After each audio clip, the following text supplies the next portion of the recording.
Taiwan ঘিরে 2 দিনব্যাপী সামরিক মহড়ায় চীনের সেনাবাহিনী লাইভ ফায়ারিং, রকেট উৎক্ষেপণ, যুদ্ধবিমান ও যুদ্ধজাহাজ মোতায়েন করে। জাস্টিস মিশন 2025 নামের মহড়ায় তাইওয়ানকে চারদিক থেকে ঘিরে ফেলার অনুশীলন চালানো হয়। ধারণা করা হচ্ছে আগের যে কোনো সময়ের চেয়ে বেশি বিস্তৃত ও আক্রমণাত্মক ছিল এই মহড়া। এরই মধ্যে চীনের প্রেসিডেন্ট শি জিনপিং এর নতুন বছরের ভাষণ চলমান উত্তেজনায় ঘি ঢেলেছে। তিনি বলেন, চীনের সঙ্গে আবারও তাইওয়ানকে একত্রিত করা হবে। একই সঙ্গে তিনি আরও বলেন, চীন ও তাইওয়ানের জনগণ রক্তের বন্ধনে আবদ্ধ এবং জাতীয় ঐক্যের এই ধারা কেউ থামাতে পারবে না। জবাবে তাইওয়ানের প্রেসিডেন্ট লাই চিং-তে চীনের সম্প্রসারণবাদী আকাঙ্ক্ষা থেকে সতর্ক থাকতে সবাইকে আহ্বান জানান। একই সঙ্গে নিজেদের সার্বভৌমত্ব রক্ষার অঙ্গীকার পুনর্ব্যক্ত করেন। প্রতিরক্ষা বাজেট বাড়ানো ও সামরিক প্রস্তুতি জোরদারের কথাও জানান তিনি।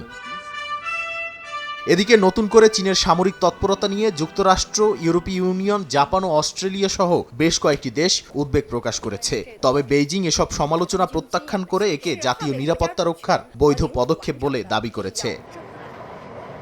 বিশ্লেষকদের মতে আপাতত সরাসরি সংঘাতের সম্ভাবনা কম হলেও তাইওয়ান প্রণালীতে উত্তেজনা এখন আগের যে কোনো সময়ের চেয়ে বেশি।